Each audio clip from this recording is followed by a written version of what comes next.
Hello दोस्तों, स्वागत है हमारे YouTube channel certain study material में। और देखिए आज हम बात करेंगे पॉलिटेक्निक थर्ड सेमेस्टर के सब्जेक्ट। यहाँ पर देखिए इंजीनियरिंग मटेरियल यानी ईएम के यहाँ पर जो सिलेक्टेड क्वेश्चन होंगे, ठीक है, जो आपके एग्जाम से रिलेटेड या एग्जाम के पॉइंट ऑफ व्यू से बहुत ही इंपॉर्टेंट होने वाले हैं, उसको कवर करेंगे। और इससे पहले यहाँ पर ये देखिए, अगर ये देखिए आपका यहाँ पर इस जो ईएम है वो आपका फर्स्ट एग्ज़ाम होने वाला है, ठीक है। तो पहला आपका जो पेपर है वो ईएम का होने वाला है और इसमें टॉप मार सकते हैं आप अगर इन चीज़ों को फॉलो करेंगे तो यहाँ पर देखिए 100% आपका इसी स्टडी मटेरियल से आएगा। जितना भी हम बताएंगे उसको आपको फॉलो करना पड़ेगा। यहाँ पर देखिए इससे पहले भी आपको ये जान लेना है कि अगर आपको टॉप मारना है तो सबसे पहले तो देखिए यहाँ पर जितना भी हमारा सिलेक्टेड क्वेश्चन होगा, देखिए सबसे पहले आप सभी को इंस्टाग्राम को फॉलो कर लेना है, क्योंकि देखिए स्टडी के साथ आपको एक मोटिवेशन की ज़रूरत भी पड़ती है। तो स्टडी मोटिवेशन एंड अपडेट, ठीक है, स्टडी मोटिवेशन एंड अपडेट जो होगा वो सबसे पहले आपको वहाँ पर मिल जाएगा, क्योंकि स्टडी के साथ ही आपका जोश और जुनून बनाने के लिए आपको वहाँ पर बहुत हेल्प करेगा, ठीक है।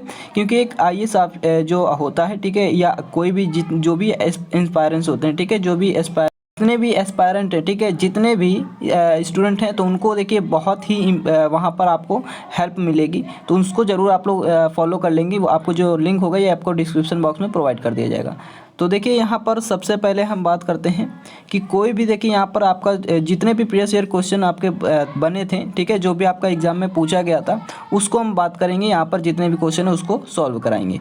यहाँ पर देखिए क्योंकि प्रीवियस ईयर से आपका क्या होता है, माइंड सेट हो जाता है कि आपका किस प्रकार से एग्जाम में क्वेश्चन पुटअप हो रहा है, ठीक है। और देखिए हम ये भी बताएंगे, जो हमने आपको PDF देखिए आप आज प्रोवाइड हो जाएगी टेलीग्राम चैनल पर।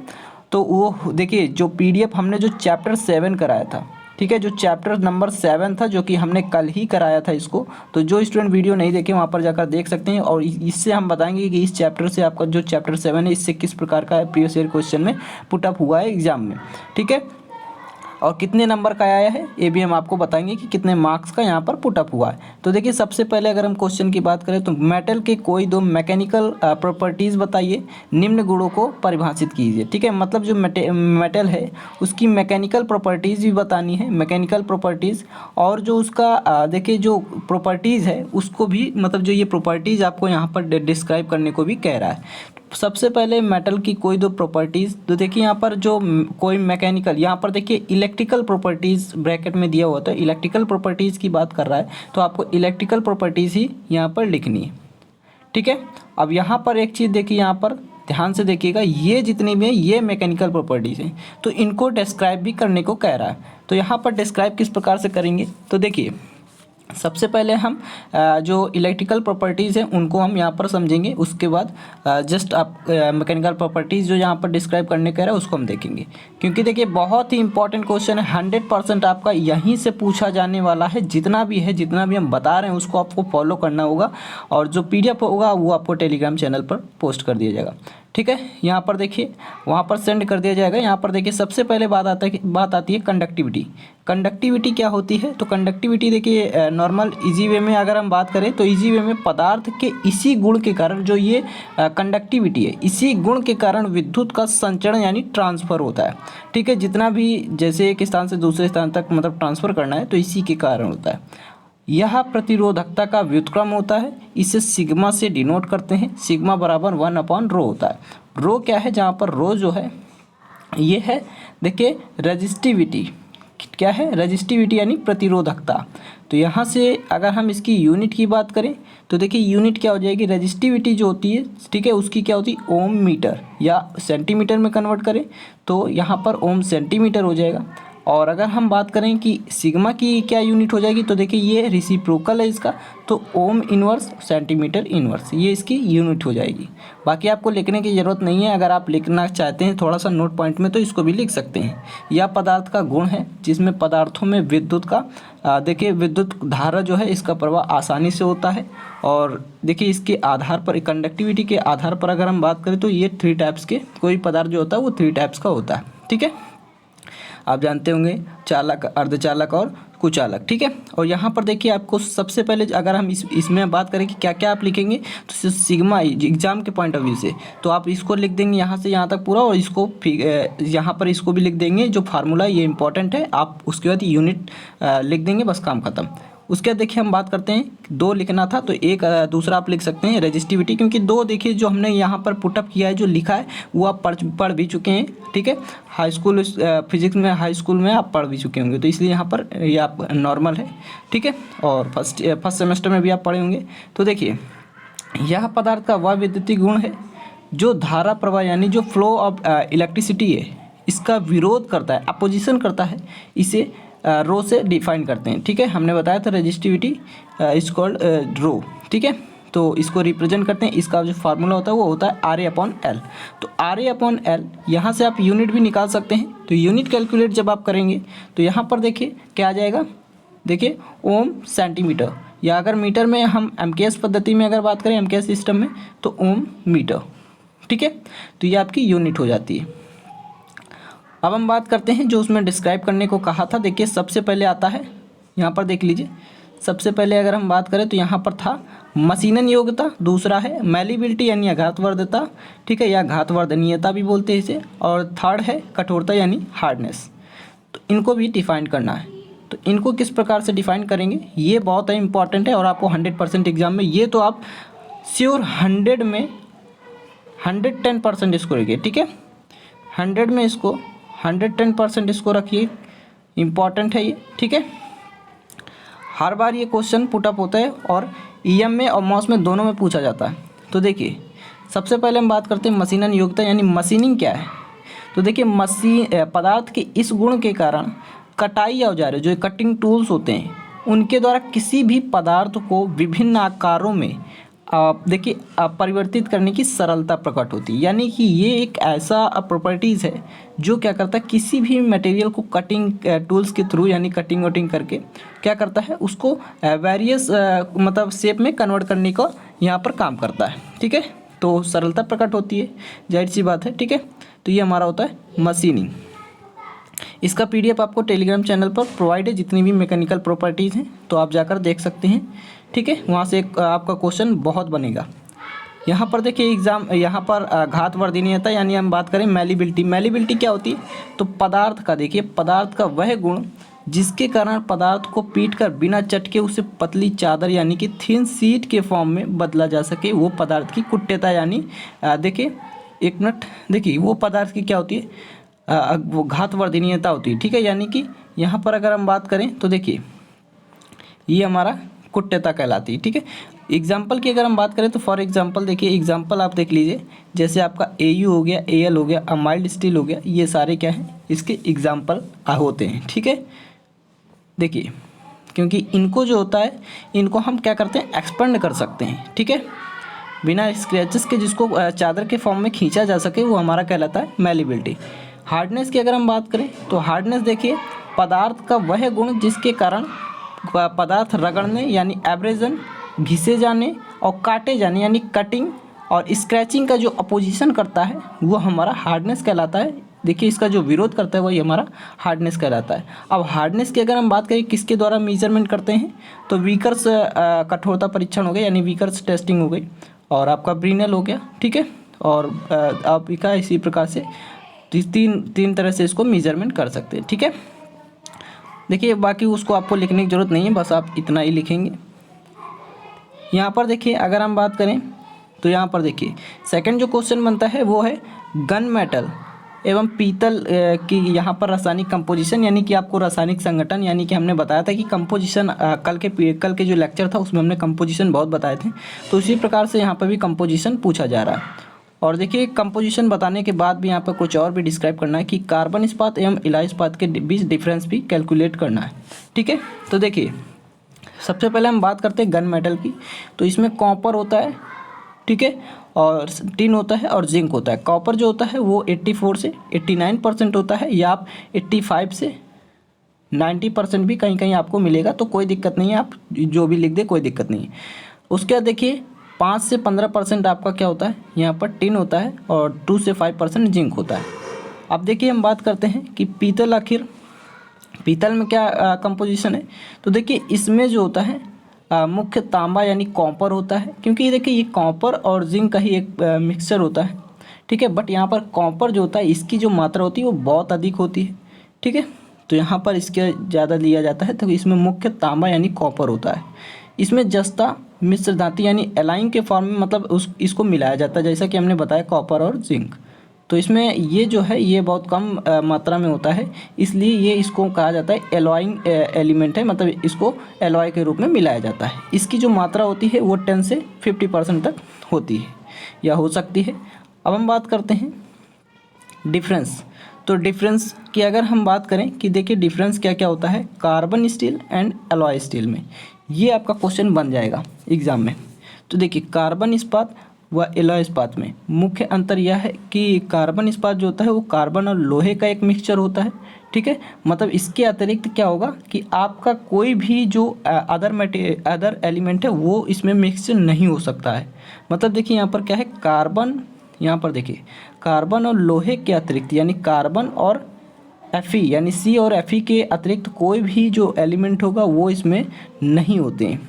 और अगर हम बात करें एलॉइंग का मतलब तो आपको समझ में आ रहा है, जो मिक्सचर के फॉर्म में हो या मिलाया जा सके वो एलॉय स्टील होगा, ठीक है।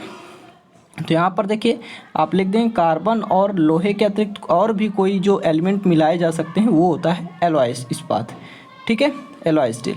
अब हम बात करते हैं इसी में थर्ड क्वेश्चन बनता है फर्स्ट में ही, क्रिस्टलोग्राफी का डिफाइन करना है क्रिस्टलोग्राफी को, और क्रिस्टल संरचना में स्पेस लैटिस को उदाहरण देते हुए समझाना है। तो स्पेस लैटिस यहाँ पर देखिए सबसे पहले बात हो रही क्रिस्टलोग्राफी की। तो क्रिस्टलोग्राफी क्या होती है यहाँ पर इसको जानेंगे। तो क्रिस्टलोग्राफी जो है ये विज्ञान की वह शाखा है, it is a branch of science, जिसमें पदार्थ के क्रिस्टलों का यानी कि देखिए जो स्टडी करते हैं किसकी, क्रिस्टल्स की, ठीक है। जो पदार्थ में जो क्रिस्टल्स होते हैं छोटे छोटे उनकी स्टडी करते हैं, ठीक है, उनकी स्टडी किया जाता है क्रिस्टलोग्राफी में। अर्थात क्रिस्टलोग्राफी एक देखिए यहाँ पर प्रैक्टिकली साइंस है यानी कि प्रायोगिक विज्ञान है, जिसमें ठोसों में परमाणुओं के विन्यास का अध्ययन किया जाता है। जो सॉलिड होते हैं, सॉलिड में क्या होता है जितने भी कॉन्फ़िगरेशन होते हैं उनका स्टडी करते हैं, उनकी स्टडी करते हैं, वो होता है क्रिस्टलोग्राफी, ठीक है। वो हमारा क्या होता है क्रिस्टलोग्राफी। तो ये आपको इजी वे में आपको डिफाइन कर देना है, इतना लिख देना है। अब हम बात करेंगे स्पेस लैटिस, इसी को क्रिस्टल जाली बोलते हैं। ये देखिए यहाँ पर क्रिस्टल जाली बोलते हैं। अब देखिए हम बात करेंगे कि क्रिस्टल जाली या इसी को जालिका भी बोला जाता है। तो एग्ज़ाम में अगर आपको जालिका मिल जाए तो भी आप कंफ्यूज नहीं होंगे। तो देखिए क्या होता है, किसी पदार्थ के अंदर जब परमाणु व अणु आपस में चिपके रहते हैं तब इसके द्वारा एक बहुभुजी संरचना बनती है। मतलब देखिए जब परमाणु अणु देखिए आपस में क्या होंगे, देखिए परमाणु यानी जो आटम है, क्योंकि आटम हमारा क्या है, देखिए यही हमारा जब दो आटम को जोड़ देते तो हमारा मॉलिक्यूल बन जाता है। तो वही कह रहा है कि परमाणु और अणु, ठीक है, यानी कि देखिए परमाणु यानी आटम, ठीक है, और अणु यानी मॉलिक्यूल, इनको जब जोड़ जाए मतलब एक प्रकार से चिपकना यानी जोड़ दिया जाता है तो एक बहुभुजी संरचना बनती क्रिएट होती है जो कि कंजस्टेड होती है। इस बहुभुजी संरचना के बनने के कारण क्या होता है, एक परमाणुओं और अणुओं के बीच में एक स्थान रह जाता है। उस स्थान को ही वो जो होता है स्थान वो जालीनुमा दिखाई देता है। इस स्थान को ही क्या कहते हैं, स्पेस लैटिस या क्रिस्टल जाली कहा जाता है। यह कई एकल इकाइयों से मिलकर बना होता है, जैसा कि हमने आपको बताया कि छोटे छोटे पार्टिकल से मिलकर एक मॉलिक्यूल, एक आटम से मिलकर, दो आटम से मिलकर मॉलिक्यूल तैयार होता है। अब फाइनली आपको लिख देना है यहाँ पर देखिए सेकंड क्वेश्चन है, सेकंड नंबर क्वेश्चन है आपका। देखिए जितना भी 2020-21 में जो आपका एग्जाम में जितने भी क्वेश्चन पूछे गए थे उसका यहाँ पर हैंड राइटिंग नोट्स है, ठीक है, आपको विद आंसर यहाँ पर आपको प्रोवाइड भी कर दिया जाएगा। तो देखिए बट आपको वहाँ पर देखिए इंस्टाग्राम को फॉलो कर लेना है, क्योंकि वहाँ पर आपको जितना भी है वहाँ पर सब कुछ आपको एकदम मोटिवेट करके रखेंगे, ठीक है, और वहाँ पर आपको सारा जो अपडेट होगा वो भी आपको मिलेगा सबसे पहले। यहाँ पर देखिए ढलवा लोहा क्या है, ये देखिए बहुत इंपॉर्टेंट है, ये आप एग्ज़ाम में रख लीजिए, ठीक है। तो ढलवा लोहा क्या है, इसका निर्माण कैसे किया जाता है और उद्योग में इसका क्या यूजेज है, मतलब इंडस्ट्री में क्या यूज़ होता है ढलवा लोहा का यानी कास्ट आयरन का। तो सबसे पहले कास्ट आयरन आपको लिख देना है कि जिन लौह पदार्थों में कार्बन की मात्रा 2.2 से 6% के बीच होती है वो होता है हमारा कास्ट आयरन, ठीक है। जिसमें कार्बन जो हो वो 2 से 6% उसकी मात्रा हो वो हमारा होता है कास्ट आयरन, याद रखेंगे, उसे ढलवा लोहा कहते हैं। परंतु वास्तविक तौर पर कार्बन की प्रतिशत मात्रा 2 से 4% के बीच होती है। इसका उपयोग विभिन्न आकार के ढलाई यानी कास्टिंग में किया जाता है, शेप कन्वर्ट करने में, ठीक है।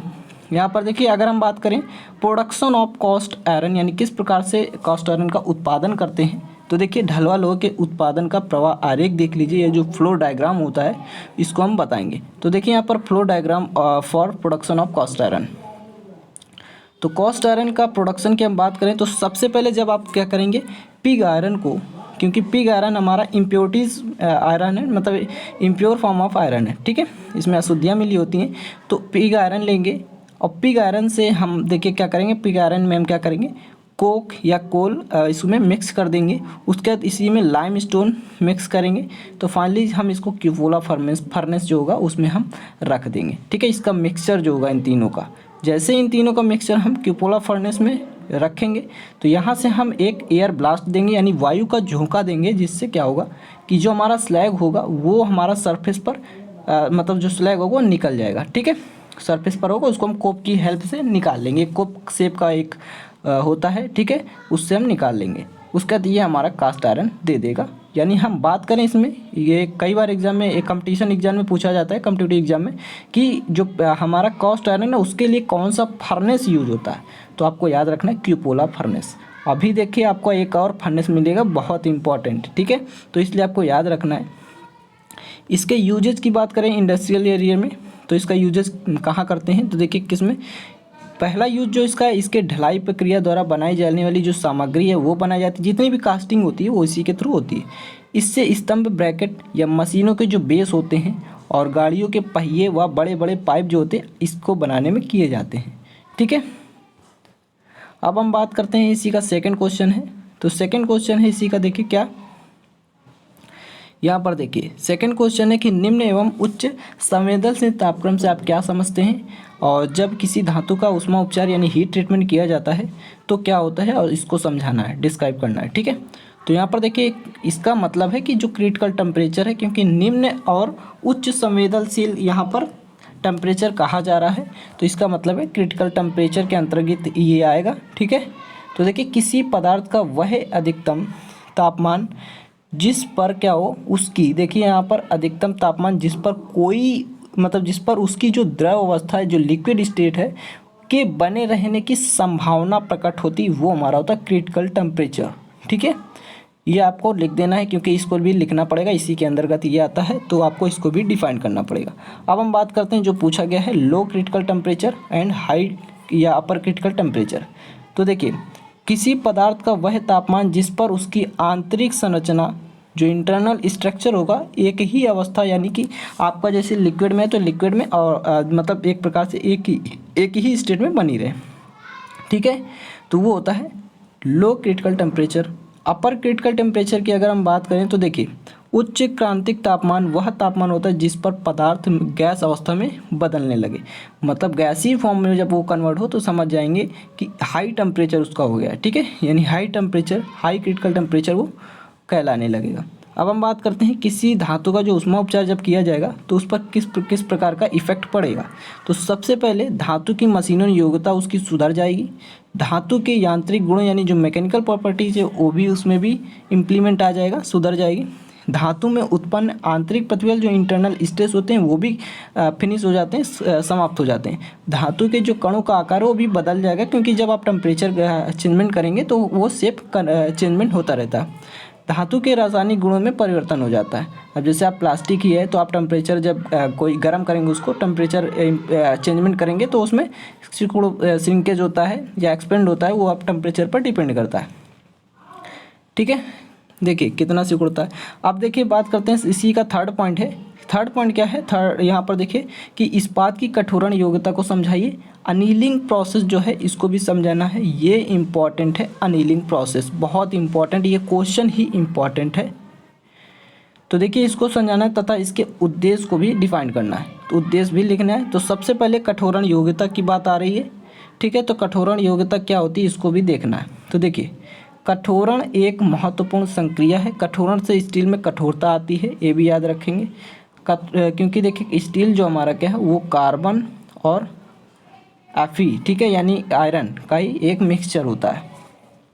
साधारण कटिंग्स टूल्स का कठोरण, देखिए यहाँ पर कठोरण एवं टेम्परिंग यानी कि जो पानीकरण किया जाता है, ठीक है। इस संक्रिया में जिस स्टील में कार्बन की मात्रा 0.83% से कम होती है वो हमारा कहलाता है क्या, उच्च क्रांतिक तापमान। अब यहाँ पर आप वहाँ देखिए, वहाँ पर ये एक क्लू यहाँ से निकल रहा है कि उच्च क्रांतिक तापमान एक आप उसको भी कह सकते हैं जिसमें कार्बन की मात्रा 0.83% से कम होती है। देखिए उसके बाद क्रांतिक तापमान से ऊपर 30 से 50 डिग्री सेंटीग्रेड तक गर्म किया जाता है और इसके बाद धातुखंड जो वर्कपीस होता है उसको भट्टी में इसी तापक्रम पर एक निश्चित समय के लिए छोड़ दिया जाता है। इसके पश्चात धातु खंडों को भट्टी से निकालकर पानी या तेल या ब्राइन घोल में बुझाया जाता है और धातु को कठोर कर दिया जाता है। ठीक है, यानी वो कठोर हो जाती है। इसी प्रकार जिन स्टील्स में कार्बन की मात्रा 83% से क्या होती है, अधिक होती है, वो होते हैं निम्न लो क्रिटिकल टेम्परेचर से ऊपर, यानी कि 30 से 50 डिग्री सेंटीग्रेड तक उसको हीट करते हैं। शेष प्रक्रम जो होता है वो उपरोक्त अनुसार ही पूर्ण होता है। इससे आपका निम्नलिखित उद्देश्यों की पूर्ति होती है, यानी उद्देश्य इसके देख लीजिए। तो जैसे अगर हम बात करें, इस्पात को कठोर करके उसे क्षयरोधी यानी वियर रेजिस्टेंस में करने में होता है। ठीक है, इस्पात को अन्य धातुओं को काटने योग्य बनाना, क्योंकि जब वो कठोर हो जाएगा, हार्ड हो जाएगा, तो किसी भी मेटल को काट सकता है। ठीक है, बट वो उससे हार्ड ना हो, तो इस मतलब ये हार्ड हो जिससे कटिंग करना है। तो अब अनिलिंग प्रोसेस, तो अनिलिंग प्रोसेस क्या होता है, तो देखिए अनिलिंग प्रोसेस जान लेते हैं। तो देखिए यह ऊष्मा उपचार की एक महत्वपूर्ण संक्रिया है। इसे लोहे और स्टील पर आवश्यकता अनुसार प्रयोग किया जाता है।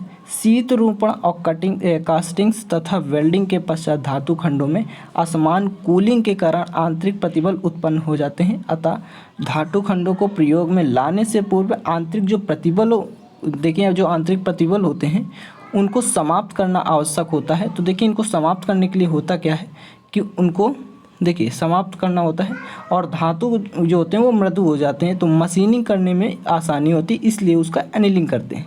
ठीक है, देखिए एनिलिंग है क्या, नॉर्मली आप किसी मेटल को जब हीट करते हैं तो हीट करने पर क्या होता है, उसको आप जब भट्टी मतलब ये फर्नेस में उसको आप ठंडा होने के लिए छोड़ देते हो, वो हमारा हीट एनिलिंग प्रोसेस होता है। दैट्स इट, खत्म। अगर आप भूल जाते हैं तो आप इतना ही लिख देंगे, काम आपका हो जाएगा। ठीक है, आपको अच्छे मार्क्स मिल जाएंगे जितने मार्क्स का होगा। देखिए यहाँ पर पर्पज़ ऑफ एनिलिंग यानी क्या उसके एम है, उद्देश्य क्या है। तो देखिए धातु को आंतरिक प्रतिबलों से मुक्त करता है एनिलिंग प्रोसेस। धातु के जो भीतर दबी गैसें होती हैं उसको निकालने में और एक्सट्रैक्ट करता है। ठीक है, धातु की स्थायी सूक्ष्म संरचना जो होती है उसको प्राप्त करने में, विद्युत तथा चुंबकीय गुणों में सुधार करने में, और धातु की जो कठोरता उसको कम करने में, धातु की मशीनन योग्यता यानी जो मशीनेबिलिटी है उसमें भी सुधार करने में किया जाता है, इम्प्लीमेंट करने में किया जाता है। थर्ड क्वेश्चन आपका यहाँ से जो थर्ड क्वेश्चन पूछा जाता है वो आपका है प्लास्टिक का वर्गीकरण। बहुत इंपॉर्टेंट है, बहुत इंपॉर्टेंट है आपका, ये चैप्टर 5 से रिलेटेड भी है आपका, बस चैप्टर 5 में आपका ये बहुत इंपॉर्टेंट होता है। तो देखिए उदाहरण सहित थर्मोप्लास्टिक एंड थर्मोसेटिंग प्लास्टिक जो होता है इसको भी आपको देखिए मतलब बताना है और उनके प्रयोग एवं ट्रेड नाम भी बताना है। तो बहुत इंपॉर्टेंट होने वाला ये क्वेश्चन, देखिए 100% ये आप स्टार बना लीजिए इसको, यहाँ पर बहुत इंपॉर्टेंट होने वाला है।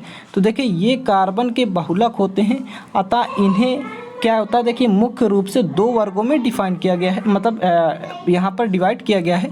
एक होता है प्लास्टिक, एक होता है थर्मोसेटिंग प्लास्टिक। यही आपका पूछा जाता है और ये कई बार एग्जाम में बहुत बार रिपीट हुआ है ये क्वेश्चन। तो थर्मोसेटिंग एंड थर्मोप्लास्टिक जो है ये आपको देखिए यहाँ पर इन्हें गर्म करके बार बार पिघलाया जा सकता है और इन्हें देखिए ठंडा अगर करेंगे तो ये कठोर हो जाते हैं। ये मतलब देखिए इनको हम रिसाइकल भी कर सकते हैं। जो थर्मोप्लास्टिक होता है अगर हम उसको गर्म कर रहे हैं तो उसको मेल्ट कर, मतलब बार बार अगर हम उसको हीट कर रहे हैं तो वो हमारा मेल्ट हो जाता है। ठीक है, पिघल जाता है। और अगर इसको हम ठंडा करेंगे तो वो हार्ड हो जाएगा। ठीक है, हार्ड हो जाएगा।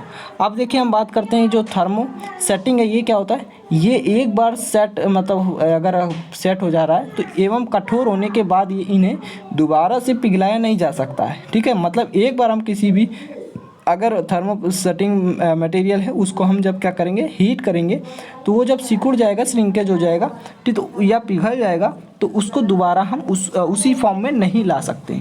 ठीक है, अब देखिए सेकंड अगर हम बात करें तो ये अपेक्षाकृत क्या होते हैं, मुलायम, कम मजबूत होते हैं, मतलब मुलायम होते हैं और ये कम मजबूत होते हैं। ये कठोर और मजबूत एवं टिकाऊ होते हैं, ठीक है। तो यहाँ पर इसको भी आपको देखना है, ड्यूरेबल होते हैं। थर्ड की अगर हम बात करें, थर्ड डिफरेंस क्या है, डिफरेंस आप जान लीजिए, इनमें ताप सहने की क्षमता कम होती है क्योंकि ये रिसाइकल हो जाते हैं और पिघल जाते हैं। ये अपेक्षाकृत अधिक ताप सह सकते हैं, यानी टेम्परेचर पर यानी ये डिपेंड करते हैं। इस प्रकार से भी हम इसको बोल सकते हैं। कच्चा माल जैसे रॉ मटेरियल जैसे हुआ तो ये दाने के फॉर्म में इसमें मिलते हैं। कच्चा माल या द्रव अवस्था, देखिए द्रव अवस्था या तो द्रव अवस्था में मिलेगा और या अर्ध थर्मोसेटिंग ठोस अवस्था में ये मिलता है। इसका उपयोग इंसुलेटिंग टेप, देखिए इंसुलेटिंग टेप, टॉयस जैसे जितने भी खिलौने होते हैं, और कंघी और हॉज पाइप जो होता है इसको बनाने में किया जाता है। हॉज पाइप आप लोग कमेंट बॉक्स में ज़रूर बताएंगे हॉज पाइप किसे कहते हैं। इसका उपयोग इलेक्ट्रिक स्विच जो होता है, एमसीबी होता है, टीवी होता है, cabinet and automobile industries etc में इसका यूज किया जाता है। इसके उदाहरण की अगर हम बात करें, उदाहरण भी आप कभी कभी क्या होता है कि आपका एक डिफिनीसन पूछ लेता है, प्लास्टिक मतलब प्लास्टिक को कितने वर्गों में डिवाइड किया गया है, और इन डिफिनीसन मतलब अलग अलग जो प्लास्टिक है, थर्मोसेटिंग एंड यहाँ पर जो थर्मोसेटिंग प्लास्टिक है और जो देखिए यहाँ पर जो थर्मोप्लास्टिक है, ठीक है, इनको कहता है कि डिफाइन करिए और उसके बाद इनका एग्जाम्पल लिखे, काम खत्म, ठीक है, इतना ही बोलता है। तो इसके उदाहरण की हम बात करें तो इसमें पॉलीवाइनिल यानी पीवीसी आ जाता है, यानी पॉलीवाइनिल क्लोराइड, नायलॉन और टेफ्लॉन एवं पॉलीएथाइलीन जो होता है ये इसके एग्जाम्पल हैं। रबड़ के यौगिक, पेपर, वार्निश के जो कैम्ब्रिज होते हैं, और जो एस्बेस्टस होता है जो आप फर्नेस में आप देखे होंगे, ठीक है, तो मफल फर्नेस या उसमें क्या होता है, एस्बेस्टस लगा होता है जो एज मतलब हीट को क्या करता है, एक प्रकार से वो कंट्रोल रखता है, ठीक है, मतलब ज़्यादा इफेक्ट नहीं पड़ता है। तो जो रुई टाइप का होता है आपका, ठीक है, गत्ते टाइप का, तो उसको आप देख लीजिएगा। देखिए अगर आप गए होंगे तो आपको पता भी होगा। तो यूज ऑफ प्लास्टिक, मतलब प्लास्टिक का यूज कहाँ पर करते हैं, तो देखिए विद्युत क्षेत्र में, जैसे बिजली जो होते हैं उनके तारों को आवरण करने में, जैसे आप तार देखे होंगे वायर, तो उसके ऊपर जो प्लास्टिक टाइप का लगा होता है जिससे हम करंट से बचते हैं, ठीक है, कलर वाइज। तो आप वो जो होता है वहाँ पर भी प्लास्टिक का यूज होता है, वो भी प्लास्टिक होता है। प्रशीतन एवं वातानुकूलन में, यानी कि जो हमारा देखिए रेफ्रिजरेशन एंड एयर कंडीशनिंग होता है उसमें भी यूज करते हैं। अब आरएसी जो है ना, ये आप पढ़ेंगे 4th सेमेस्टर में, ठीक है। तो आप जानते हैं जैसा कि सब्जेक्ट भी है आपका ये भवन निर्माण कार्य में होता है, और क्योंकि देखिए दैनिक जीवन में जो डेली लाइफ में आप काफ़ी ज़्यादा यूज करते हैं प्लास्टिक। ऑटोमोबाइल फील्ड में इसका यूज होता है, इलेक्ट्रॉनिक्स उद्योग में यानी इंडस्ट्रीज़ में, और घरेलू उत्पाद में भी इसका यूज होता है। इसी का देखिए सेकंड पॉइंट है, जो सेकंड क्वेश्चन है वो है एडहेसिव से आपका क्या अभिप्राय है, इसे कैसे आप मतलब बनाते हैं, इसके औद्योगिक उपयोग भी आपको बताने हैं। तो एडहेसिव यानी इसको बोलते हैं हिंदी में आसंजक, और ये देखिए क्या होता है, ये इम्पॉर्टेंट है। ये वे पदार्थ होते हैं जो दो एक समान या असमान पदार्थों को आपस में जोड़ने का कार्य करते हैं। मतलब एक प्रकार से ये आप समझ सकते हैं जो गोंद होता है, ठीक है, गम जो होता है वो यही हमारा एडहेसिव होता है, ठीक है, आप ये भी समझ जाएंगे जो गम होता है। अब देखिए इनमें मुख्य रूप से जो होता है जैसे गोंद हो गया, सीमेंट हो गया, ग्लू हो गया, पेस्ट हो गया आदि जो होते हैं ये हमारा एडहेसिव के अंतर्गत आते हैं। अब ये अगर हम बात करें तो फाइनली देखिए 3 टाइप्स के होते हैं। देखिए फर्स्ट जो है वो नेचुरल एडहेसिव है, सेकंड इज़ आर्टिफिशियल, ठीक है, और थर्ड जो है वो पूर्ण सिंथेटिक यानी कंप्लीट सिंथेटिक एडहेसिव होता है। अब देखिए कृत्रिम जो आर्टिफिशियल एडहेसिव होता है इसको बनाने के लिए, क्योंकि यही इंपॉर्टेंट है तो इसी को हम बताएंगे कि किस प्रकार से इसको बनाया जाता है। यही आपका एग्जाम में पूछा जा रहा है कि किस प्रकार से बनाया जाता है। के लिए प्राकृतिक आसंजकों को रासायनिक क्रियाओं द्वारा संशोधित करके उनमें कुछ और तत्व जब मिला देते हैं तो हमारा बन जाता है, इसका निर्माण हो जाता है। इसके यूजेस की अगर हम बात करें तो देखिए इसका यूजेस जो होगा कहाँ कहाँ पर इसका यूज करते हैं, तो देखिए ऑटोमोबाइल और जो वायुयान होते हैं, ठीक है, ऑटोमोबाइल वायुयान के निर्माण में जो चादरों को जोड़ने के लिए होता है वहाँ पर इसका यूज करते हैं। सीमेंट का उपयोग भवन निर्माण में जो आपका चिपकाने में होता है, ठीक है, के लिए होता है। और कागज़, प्लास्टिक आदि को जोड़ने में किया जाता है, जैसे आप कागज़ गोंद की सहायता से जोड़ते हैं, प्लास्टिक को जोड़ते हैं, फेविक्विक की सहायता से, वो हमारा एडहेसिव होता है।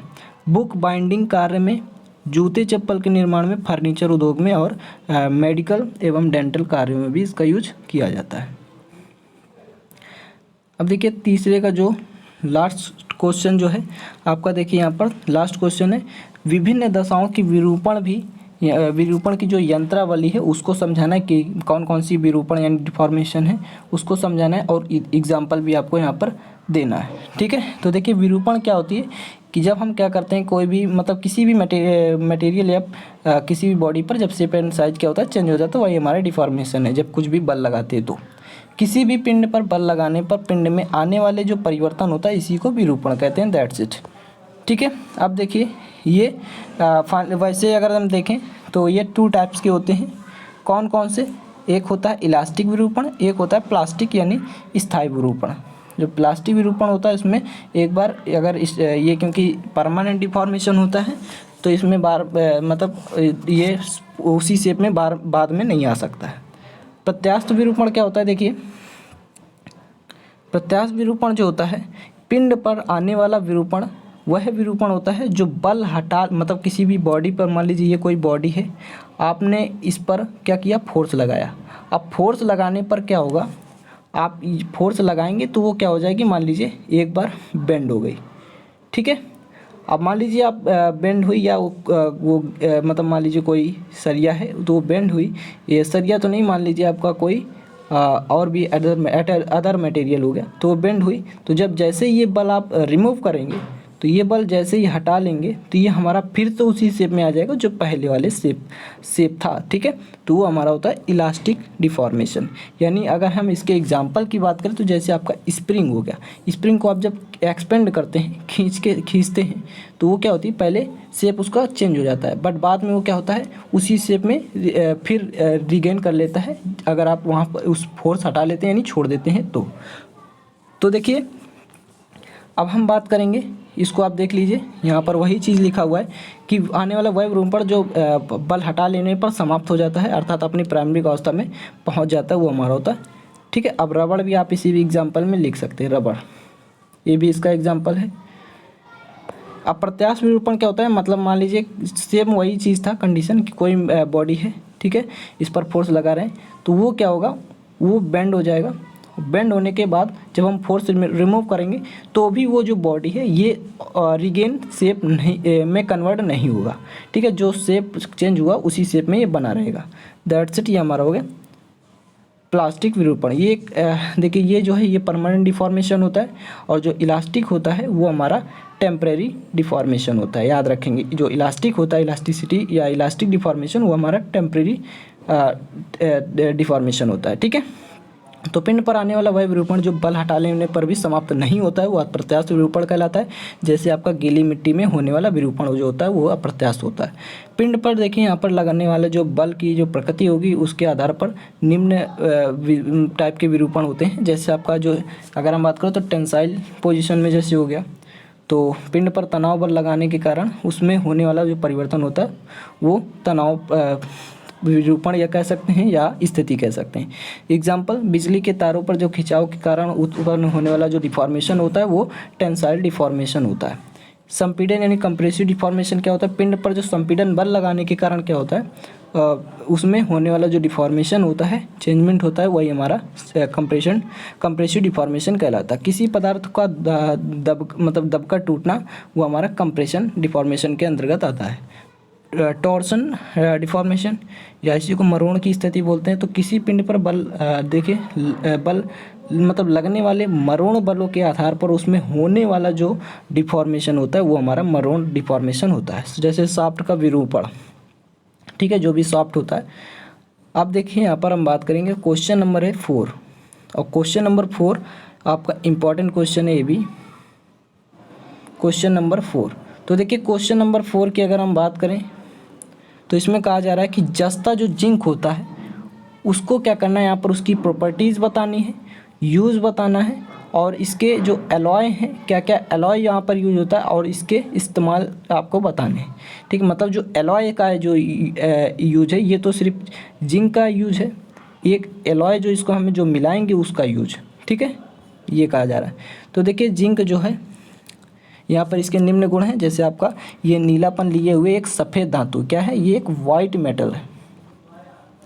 इसका गलनांक जो होता है वो देखिए यहाँ पर 419.5 डिग्री सेंटीग्रेड होता है, ठीक है, 419.5 डिग्री। यहाँ पर देखिए इसका जो ऊष्मा चालकता गुणांक की अगर हम बात करें, थर्मल कंडक्टिविटी जो कॉफिशिएंट होता है ये 1.14 किलो जूल प्रति देखिए यहाँ पर सेकंड और सेंटीमीटर प्रति डिग्री सेंटीग्रेड इसका जो चालकता होता है वो होता है चालकता गुणांक। मैकेनिकल एंड इलेक्ट्रिकल की देखिए प्रॉपर्टीज़ में कई प्रॉपर्टीज़ आ जाती हैं। तो सबसे पहले अगर हम बात करें तो यहाँ पर जो इम्पॉर्टेंट है मैकेनिकल एंड इलेक्ट्रिकल प्रॉपर्टीज़, आप एग्ज़ाम में यही दोनों देख कर जाएंगे और थर्मल को भी देख कर जाएंगे, थर्मल प्रॉपर्टीज़ बस आपका वहीं से फंस जाएगा। तो यहाँ पर देखिए कहाँ इसकी जो प्रॉपर्टीज़ है, यह संक्षारण रोधी यानी कोरोजन रेजिस्टेंट है, या उष्मा एवं तथा विद्युत का क्या होता है गुड कंडक्टर होता है। इसमें डक्टिलिटी एवं मेलिबिलिटी जो होता है इसका जो गुण होता है ये पाया जाता है।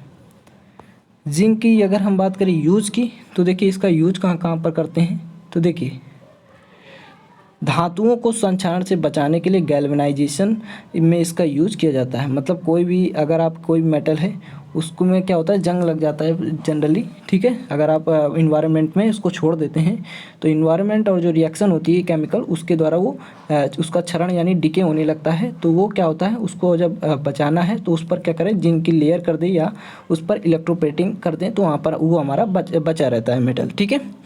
तो कोरोजन से बचाने के लिए गैल्वेनाइजेशन में किया जाता है, शुष्क सेलों में यानी ड्राई सेल्स में किया जाता है, मेडिसिन्स में, पेंट बनाने में और मिश्र धातुओं के बनाने में, जैसे आपका जर्मन सिल्वर, पीतल हो गया, ब्रॉन्ज, ठीक है।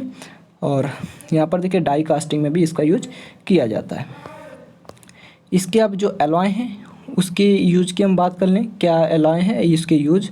तो देखिए जो तांबा और तार जो है, ठीक है, जो तांबा और तार है और जो हीट एक्सचेंजर इत्यादि मतलब बर्तन इत्यादि बनाने में इसका यूज किया जाता है। पीतल प्रोपेलर शाफ्ट जो हो गया ये पंप इम्पेलर आदि बनाने में, जो पंप इम्पेलर होते हैं इनको बनाने में किया जाता है। मुंज मेटल जो होते हैं ये कंडेंसर की जो ट्यूब होती है उसको बनाने में करते हैं।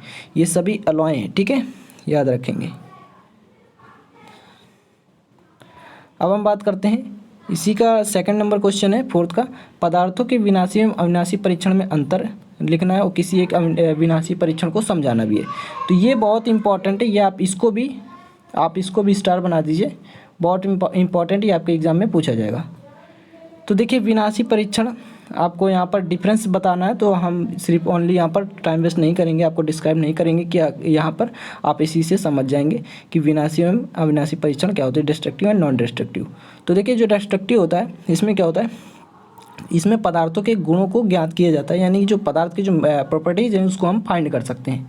इसमें डिफेक्ट्स को फाइंड करते हैं। इसमें जो उत्पाद होता है वो नष्ट हो जाता है, मतलब कोई भी वर्क पीस है तो उसको जब हम क्या कर रहे हैं, उसको जब हम उसकी टेस्टिंग कर रहे हैं तो उस दौरान वो नष्ट हो जाता है, वो वेस्ट हो जाता है, ठीक है, उसका दोबारा हम टेस्ट नहीं कर सकते हैं, वो मतलब वेस्ट हो जाता है। जो उत्पाद होता है वो नष्ट नहीं होता, उसका दोबारा हम यूज कर सकते हैं, उसकी टेस्टिंग दोबारा से कर सकते हैं।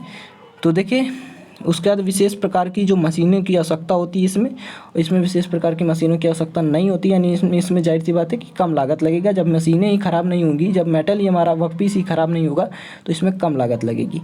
इसमें ज़्यादा लागत लगेगी क्योंकि मशीनों की भी ज़्यादा ज़रूरत पड़ रही है।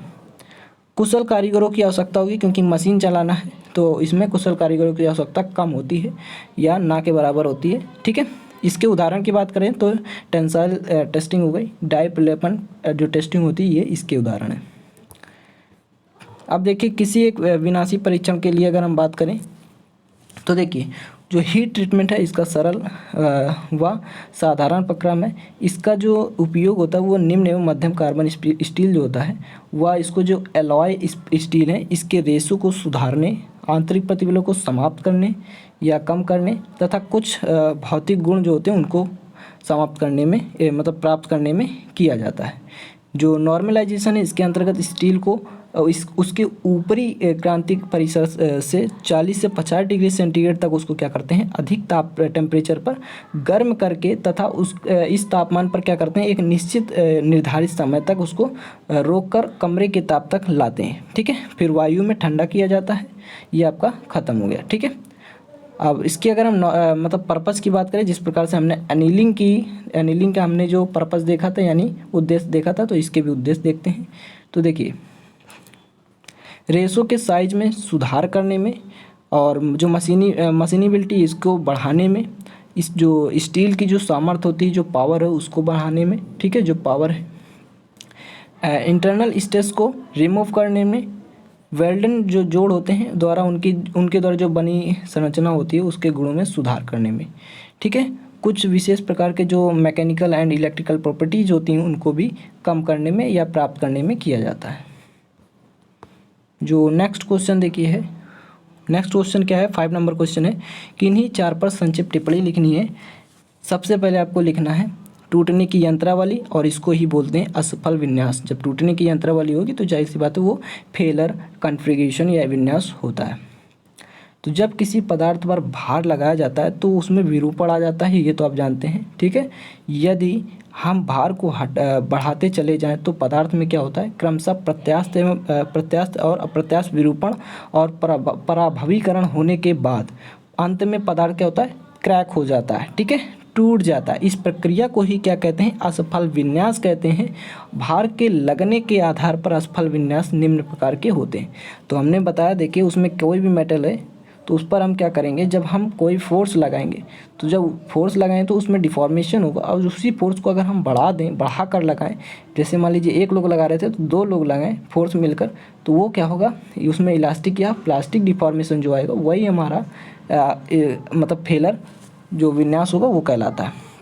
इसके टाइप्स देखिए, तनन मतलब खींचकर यानी तानने में असफल होना, मतलब कोई भी मेटल होगा उसको या तो खींचेंगे तब असफल होगा, या कंप्रेस करेंगे दबाएंगे तब असफल होगा, या उसकी फटी मतलब चक्री सहने की क्षमता जो हम मतलब उसमें क्या करेंगे, रिसाइकलिंग लोडिंग लगाएंगे तब हमारा असफल होगा, या क्रीप असफलता के कारण भी कोई मेटल असफल होता है।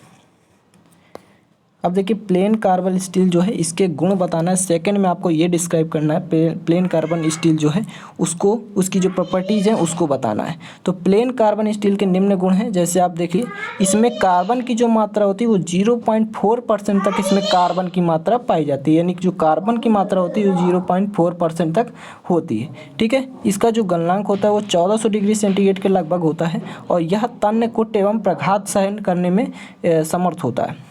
ये देखिए, यह पिटवा लोहे की तुलना में कठोर और शक्तिशाली होता है। देखिए नेक्स्ट अगर हम बात करें, आप 4 से 4 लिख देंगे तो कोई दिक्कत नहीं है। ठीक है, बट यहाँ पर हम आपको इजी वे में बता रहे हैं तो आप कोई भी इसमें से लिख सकते हैं। उसके बाद देखिए नेक्स्ट है, इस पर आसानी से खरादन यानी जो मतलब लेथ जो होता है उसको कर सकते हैं। कोई भी मतलब जो आपका लेथ ऑपरेशन होता है, लेथ मशीन पर कोई भी जितने भी ऑपरेशन होते हैं वो भी कर सकते हैं। ठीक है, उसको भी परफॉर्म कर सकते हैं। इसे आसानी से वेल्ड किया जा सकता है। नेक्स्ट आता है आपका यहाँ पर देखिए फूड ग्रेड प्लास्टिक। ये आपका देखिए फूड ग्रेड प्लास्टिक क्या होता है, प्लास्टिक के वे विभिन्न प्रकार जो खाद्य पदार्थों को स्टोर करने, ढकने आदि के लिए यूज किया जाता है, फूड ग्रेड प्लास्टिक कहलाते हैं। That's it. इन्हें आसानी से रिसाइकल भी किया जा सकता है और यूज भी किया जा सकता है, तथा इनमें यह गुण होना चाहिए कि खाद्य पदार्थों को उनके बिना किसी रासायनिक क्रिया के संरक्षित रखें। ठीक है, अब देखिए हम बात करते हैं कि यहाँ पर देखिए, तो ये अगर हम बात करें तो ये देखिए देखिए इसको रहने दीजिए। ठीक है, अब हम बात करते हैं सरफेस हार्डनिंग। सरफेस हार्डनिंग क्या होती है, तो इसको भी देखिए, ये आपका वाइवा क्वेश्चन में भी बहुत इम्पॉर्टेंट क्वेश्चन बनता है कि सरफेस फिनिशिंग क्या होती है।